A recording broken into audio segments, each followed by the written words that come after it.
HornTrader on YouTube.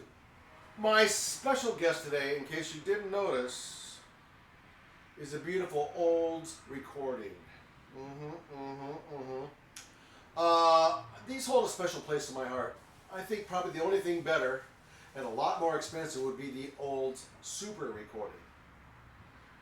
At about twice the money that you pay for this one. This one was input from several players, but most importantly from Pappy Mitchell, who I happened to study from in the mid-'80s. And he was mid-'80 at the time. And I knew his son, who I actually played with here in San Diego. So it goes way back. Olds recordings, balanced, right? Balanced, meaning that the valve section is a couple inches forward. And then it has this offset fingering valve action where the second valve is a little farther out. Okay, so that makes it kind of ergonomic. That's enough. If that's not enough ergonomistry, here you go. Look at that. Okay, you got a nice little thick third valve slide trigger. First valve slide hook. That's the compression. First valve. Third valve. Pop on the second. Let's talk about the composition of the metal. Okay, you can see it's 3 different colors, basically. It's beautiful. The patented amalgam of metal called rheoloy, which is actually a lot of copper. A lot of copper in the brass, and that's what turns the lead pipe red. And also the bell has that beautiful red hue. Let's see if we can get back here so you can tell. It's a little more red. Red brass. Rheoloy was their patented name. Which is really good because copper doesn't erode or deteriorate like brass. So there's not so much red rot that you find in these horns, and this horn has none. It was beautifully restored, and I don't know by whom. Clear lacquer. I don't think the valves were done. They're quite fast.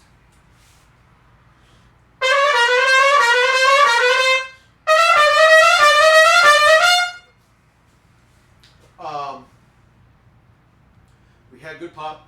Look at this engraving. When they restored it, they managed to save most, if not all, of the engraving. And that was done by Leonard Garcia.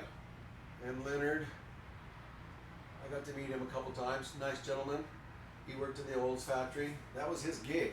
He was the engraver. Ergonomic, big lever, water keys. I was told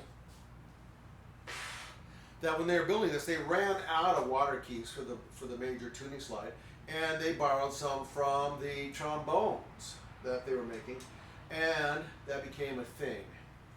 Anyhow, they're very cool of that era. It's got a little lyre, which I don't have, but it does have a little spot for the lyre in case you want to march with this horn. I can't imagine why, but in case. Or maybe you're playing a Dixie gig and you needed the music. I've been there. Right here, you'll notice there's a blue plastic knob. And I don't know why that's there. It came to me that way. I didn't do it. You can probably find something a little bit more appropriate, but it does give it a little bit of zing, clean color. I'm playing on the HornTrader HT3CS 28 mouthpiece. Let's see what this horn sounds like with a kind of a deeper cup.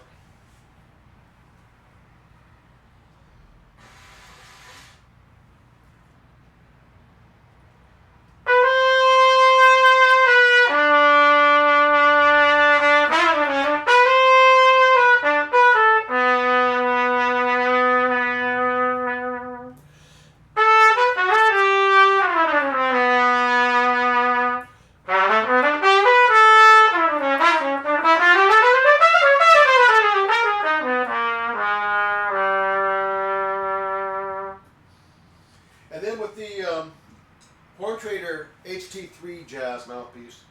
Whole another animal. We'll bring in the slide just ever so little to compensate for the shortness of this mouthpiece. The reason it's short is keeps the pitch where it should be.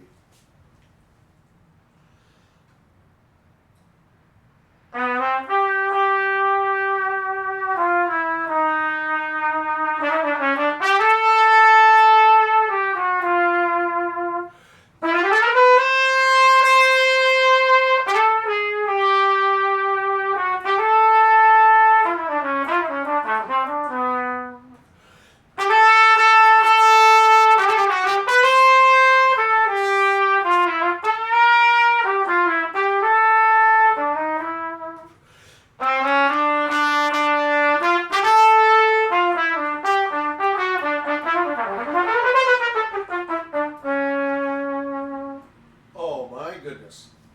You can find this great horn at HornTrader.com, and not only in the B-flat section, but also in the vintage section.